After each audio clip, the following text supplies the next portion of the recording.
Halo, aku mau lanjutin Story of My Ex part 6 yang bagian 2-nya ya. Nah, tadi kan aku udah cerita sampai aku ambil hasil revisianku kan sama dosping 1. Nah, setelah pulang ke rumah itu tuh aku masih kayak nyantai-nyantai dulu gitu loh. Karena habis di ACC, nah aku nggak langsung ngerjain. Cuman emang kayak gini sih, aku tuh dibilang gercep ya enggak, karena kalau orang yang gercep kan habis kayak gitu mereka mungkin langsung dapat revisi apa nih, langsung apa-apa gitu kan. Nah, aku tuh enggak langsung gitu, soalnya aku mikirnya kan aku nggak ada revisi. Nah, terus hari Rabunya tuh aku baru hari berikutnya, hari Rabu tanggal 21-nya tuh aku baru menghubungi dosping 2. Aku bilang nih sama dosping 2 aku kalau sama dosping 1 aku udah di ACC, terus suruh lanjut ke dosping 2 gitu kan. Nah, dosping 2 tuh nanyain ada revisi enggak. Nah, terus hard filenya yang bimbingan kemarin itu baru aku buka nih. Aku bukain dari awal sampai akhir, aku bukain satu-satu gitu kan. Nah, di situ ternyata tuh ada revisi dan aku nggak tahu. Aku pikir kan udah selesai gitu kan, nggak ada kan. Nah, ternyata ada revisi di bagian apa sih ya, hipotesis. Terus cuman suruh nambahin gitu loh. Nah, terus udah kan. Nah, itu sama dosping 2 tuh aku disuruh buat ngasih hard filenya ke beliau gitu. Nah, kan dia mau lihat gitu loh si revisinya, dia juga mau ngerevisi dari hard file itu. Nah, sambil aku nunggu revisi, aku katanya suruh sambil ngolah data dulu gitu kan. Nah, terus hari berikutnya, Kamisnya tanggal 22 itu aku ke kampus ngirim hard file ke mejanya dosping 2. Nah, soalnya dia kan nggak di kampus. Nah, aku suruh naruh di mejanya. Ya udah, aku taruh di mejanya. Habis itu udah aku pulang, cuman itu. Terus hari Jumatnya tanggal 23 itu aku nyoba buat ngolah data. Nah, cuman aku ada masalah nih di pengolahan data itu.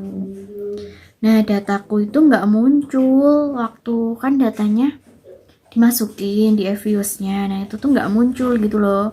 Datanya tuh nggak mau muncul semua.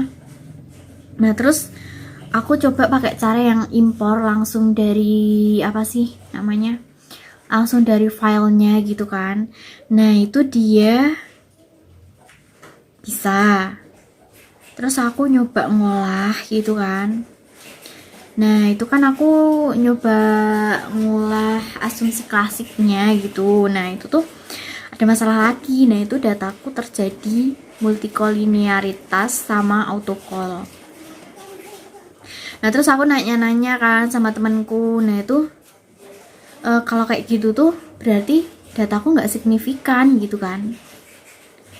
Nah, aku lihat di hasil regresinya itu tuh juga emang datanya itu lebih dari 0,05 dan itu emang nggak signifikan gitu loh. Nah, cuman kan aku belum pikiran kalau itu tuh emang udah nentuin apa belum gitu loh, signifikannya dia apa enggak gitu loh. Nah, habis itu aku panik dong, aku dibilang nggak signifikan. Nah, setahu kalau data nggak signifikan, nah itu buat apa diteliti gitu loh.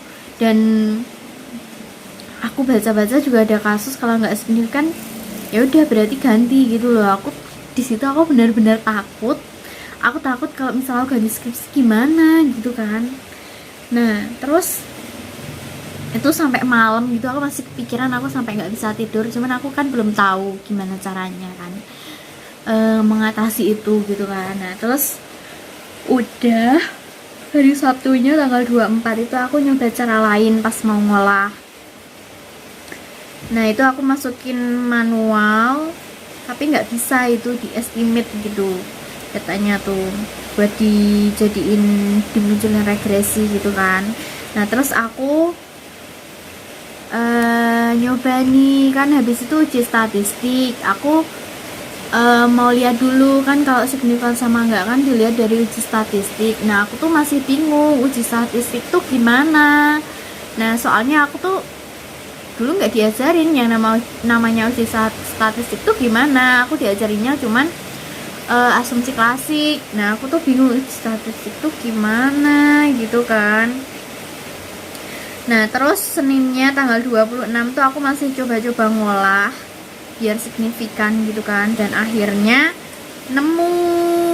Aku kan nyoba-nyoba dengan kayak aku ganti data gitu loh, datanya tuh aku rubah gitu kan. Nah terus awalnya data apa yang aku rubah gitu kan. Nah itu aku ngedapetnya itu aku dapet jalan tuh yang data e-money. Nah data e-money-nya tuh aku ubah. Sebelumnya kan aku pakai data nilai transaksi e-money. Nah terus aku ubah datanya, aku pakai data yang jumlah transaksi e-money. Nah itu tuh dia bisa, cuman masih ada masalahnya itu di multicall sama heteros. Tadinya kan masalahnya di multicall sama autocall. Nah sekarang masih ada dua, multicall sama heteros gitu kan. Nah hari Selasanya tuh tanggal 27 itu ini aku nyoba buat penyembuhan asumsi klasik tuh kan. Nah tapi masih bingung caranya kan. Kalau penyembuhan itu ada yang salah satu caranya itu dengan ngilangin salah satu variabel. Nah terus aku tuh udah nyoba caranya ngilangin salah satu variabel, cuman nah kalau ngilangin salah satu variabel nanti penelitiannya juga harus diubah gitu loh, berarti variabelnya harus dihilangin juga kan, nggak mungkin kan aku ngubah-ngubah lagi. Nah aku masih bingung nih caranya selain itu tuh apa gitu kan. Nah pas itu aku juga masih bingung cara ngitung uji statistik itu karena caranya itu ada beda-beda gitu kan. Nah terus hari Rabunya tanggal 28-nya itu di grup bimbingan Dosping 2 itu, Dosping 2 nya tuh ngasih tahu aku suruh ngambil revisian di grup. Nah nggak tahu sih beliau ngasih taunya lewat grup nggak lewat PC aku. Nah itu aku suruh ambil revisian di Satpam FE gitu kan. Udah aku bales ya gitu kan. Nah terus ini hari Kamisnya tanggal 29-nya itu aku ke kampus ambil revisian. Nah di revisiannya itu kan ada beberapa gitu kan dari Dosping 2. Terus salah satunya tuh ada aku suruh ngirim semua jurnal acuan yang aku pakai. Nah terus dari itu aku langsung kirim tuh jurnal acuannya tuh aku apa aja itu aku langsung kirim semua, ada 10-an kayaknya. Nah terus ini situ aku juga ketemu sama temenku. Nah kita sharing gitulah, teman sekelasku Kak Ros. Nah kita sharing terus sampai sharing yang masalah asumsi klasik. Nah ternyata temenku itu dia juga ngalamin masalah asumsi klasik. Nah dia penyembuhannya dengan cara apa sih namanya, pas estimate regresinya itu dia ganti jadi difference. Nah ditambahin difference gitu katanya. Nah udah kan, terus tanggal 30-nya April hari Jumat itu, nah aku tuh di chat sama Dosping 2 kan, aku kemarinnya aku udah ngirimin jurnal acuan. Nah aku di chat ada tambahan revisi. Nah revisinya itu yang di bab 2 teori pertumbuhan ekonomi itu aku suruh nambahin dari teori pertumbuhan awal, kan aku nyantuminnya cuman dari teori pertumbuhan endogen. Nah udah habis itu aku juga dikirimin jurnal buat acuan gitu kan. Nah terus kan ada dua yang sama gitu kan. Nah terus kan model empirisnya itu masih salah. Nah itu katanya aku suruh ngeliat dari jurnal gitu loh, suruh disamain model empirisnya dibuat kayak gitu sama yang kayak di jurnal yang aku punya sama yang beliau kirim. Nah setelah itu ada info tambahan nih. Di situ kan di hard filenya aku kan ada beberapa catatan gitu kan. Nah di situ tuh aku ada yang kayak belum mudeng gitu loh. Nah terus aku nanya, salah satunya tuh ada catatan ini. Di situ tuh ada pertanyaan di bagian model regresi. Pertanyaannya tuh kayak gini. Pokoknya intinya ini beneran diolah pakai regresi linear berganda gitu kan. Nah, terus aku nanya sama dosen 2 aku kan. Wih ini maksudnya gimana gitu toh. Nah terus dia bilang, iya Mbak Safira udah yakin kalau penelitiannya diolah pakai regresi linear berganda gitu kan. Nah di situ tuh aku bingung, nggak tahu kenapa kalau aku mesti dapat pertanyaan dari dosen 2 tuh aku ngerasa bingung gitu loh. Padahal aku udah tahu gitu loh kalau jawabannya emang itu. Nah tapi aku ngerasa bingung aja gitu loh. Nah terus aku sharing kan sama temenku, nanya, loh kalau time series kan ngolahnya pakai regresi linear berganda kan. Mereka juga bilang iya karena emang iya karena cuman aku bingung. Terus aku cerita kenapa aku ditanyain kayak gitu kan. Nah terus ini sih emang kayaknya itu tuh pertanyaan kayak buat ngetes aja itu loh. Nah dan aku dikasih pertanyaan kayak gitu udah bingung gitu loh. Nah udah kan, cuman aku udah yakin kalau emang punya aku bener, kalau bener ya udah kan gitu. Nah terus ada lagi nih di bagian data gitu kan. Nah itu tuh ada pertanyaan lagi kayak gini, ini datanya apa namanya time series 10 tahun gitu intinya kan. Nah, terus kan aku bilang kalau aku tuh datanya 10 tahun cuman triwulan gitu loh.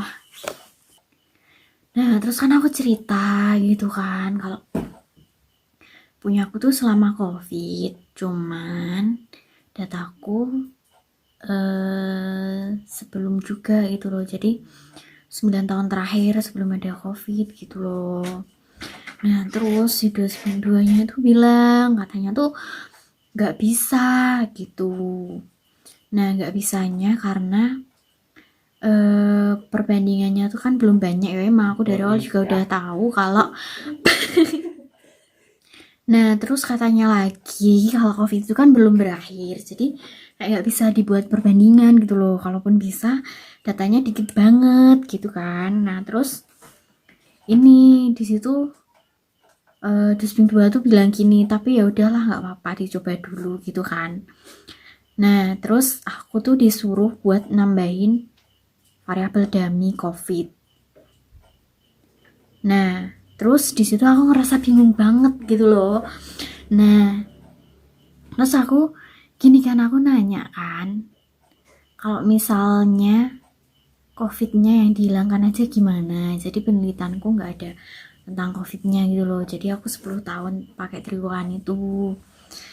Nah terus kan di si hard file kan ada komenan juga kalau tujuan penelitian sama hipotesisnya tuh pada akhirnya nggak sama gitu kan. Kalau di hipotesis kan aku nggak nyantumin covidnya gitu kan. Nah terus sudah, nah dibilangnya gini, kalau aku ngilangin covidnya itu bakalan aku ngerombak semua bab 1.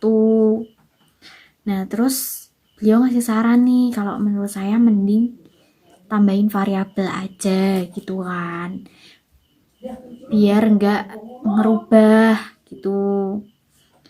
Nah menurutku aku tuh lebih lebih mudah dan lebih tahu kalau aku tuh nggak perlu nambah variabel dummy gitu loh. Nah cuman sarannya aja gitu, masa yo kalau skripsi kan gimana, kita sebisa mungkin kita bisa nurut gitu kan sama despingnya. Nah udah kan aku tuh di situ ya udah aku balas aja gini kan, ya udah Bu saya coba dulu. Nah di situ sebelumnya aku juga udah dikasih tahu kalau aku dikasih coretan gitu loh, nambah variabel. Nah terus yang selama covid itu di variabel dummy-nya itu dikasih angka 1, yang sebelumnya tuh 0 gitu kan. Nah aku bilang mau coba dulu gitu. Nah cuman di situ aku ngerasa bingung banget gitu loh, variabel dummy itu apa. Aku tuh bener-bener kayak nggak tahu gitu loh. Aku tuh lupa, waktu itu kayaknya pernah diajarin cuman aku lupa gitu kan. Nah udah, aku tuh bingung kalau misal aku nambahin variabel dummy. Nah itu tuh penelitiannya itu tuh diubah juga nggak gitu loh. Terus di variabelnya itu tuh juga dicantumin itu juga nggak, apa cuman itu tuh sebagai pas pengolahan aja gitu loh. Nah udah kan, aku hari itu aku ngerasa bingung banget. Dan aku juga searching gitu loh, variabel dummy itu apa gitu-gitu. Nah pokoknya udah sampai di akhir bulan tanggal 30 tuh aku ngerasa masih bingung sama variabel dummy tuh. Pokoknya di bulan April ini skripsiku tuh alhamdulillah aku udah ACC proposal sama dosen 1